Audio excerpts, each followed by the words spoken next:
Abshena kambe bahlalele nababukeli ba channel ya Matimba Emmanuel Maluki YouTube channel. Kombela be subscribe ku channel leyi kota ku kula ku fana na ti-channel tin'wana. Namhlanje vulavula hi mhaka leyi. Xana loko n'wana a hungukiwile swi na khombo na or swi na like na? Vanhu vo tala va swi twisisi loko hi vulavula hi ku n'wana e hungukiwile hi vulavula hi swilo swa njhani. Mina twa mi twisisa kahle n'wina vavukeri na vahlaleli va channel. Loko va ku n'wana e hungukiwile or xana loko va ku munhu wo hungukiwa hi lo wa njhani, laha hi vulavula hi munhu a nga tekiwa a ri vukatini,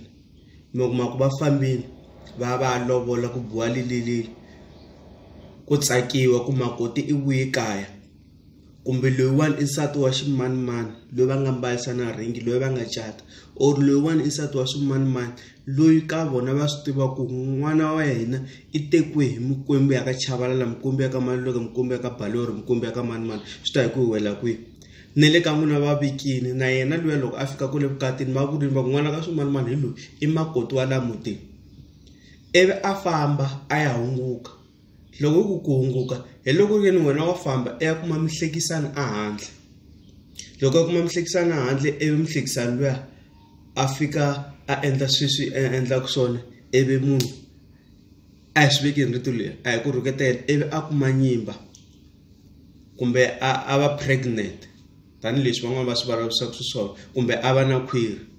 ma ni twisisa. Ivi loko a vuya ivi nuna a ri kwale ma ya ku kona, loko nuna a vuya na yena ti fika ti ku di hi na va masiku lameri va n'wi gezise penalty. Ivi loko se swilo swi humelela ivi n'wana a velekiwa, loko n'wana a velekiwa n'wana a sungula ku vabya va chela mafole tanihileswi yin'wana xiyimbi lexi nga vula xa Xitsonga, one of my favorite, ni nge hlayi vito ku va ta ku ni favorite artist to karhi nsiya to karhi,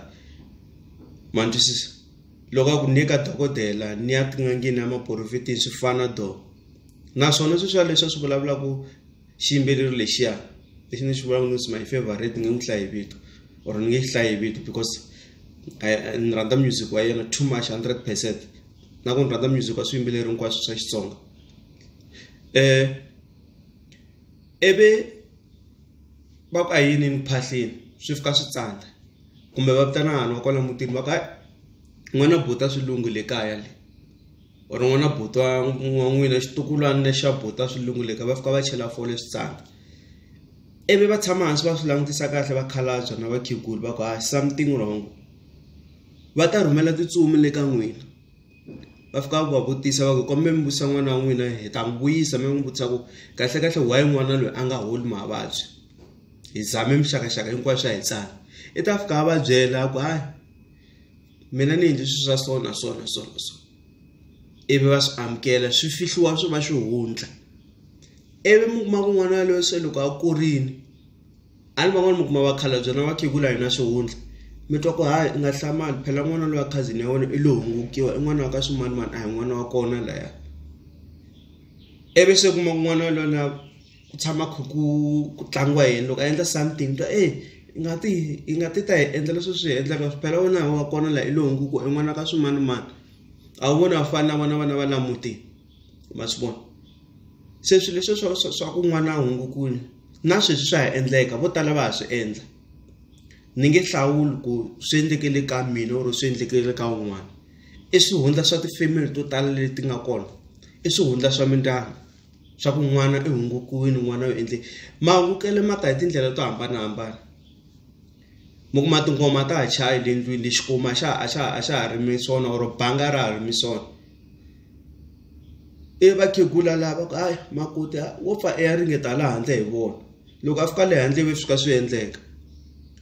Ivi loko swi endlekile va fika va ku vitanela ndlwini va ku byela na wena va ku a ni wa swi va ku na wena swi endli rini 10 years hinkwayo mi ri swin'we kwa, a na wena hi ku byela u famba ya ringeta la handle swi tsana, mara yena loko a ya ringeta la handle swi endleka. Teka vana hlayisa hi vana va wena, ma swi twisisa. Ivi va vitaneni, ivi loko swi bundla swihundla swi huma va ku yini i vana vo hungukiwa, vana va mutini va vo lo hungukiwa hinkwayo because papa vona swona so yini, ma ni twisisa. Se va khale loko swi ri tano a va meka sure ku la family va kuma n'wana wa family a ta tshesa simu leyi a yi basisa yi rima a byala mavele ku endliwa everything, mingetu va vula loko va hungukiwile va ta ya vana va kwala kaya mantwisisa se vanhu va ka hina leswi hungukiwa swi kona swi na switandzhaku swo karhi thank you na khensa ku va mi languta channel ya Matimba Emmanuel Maloko YouTube channel kumbe mi subscribe ku channel lenkulu xandla ehla ka xin'wana xandla Hosea Mkatekisi ku rhula ku ve na n'wina amen vazalwana thokoza gogo amen.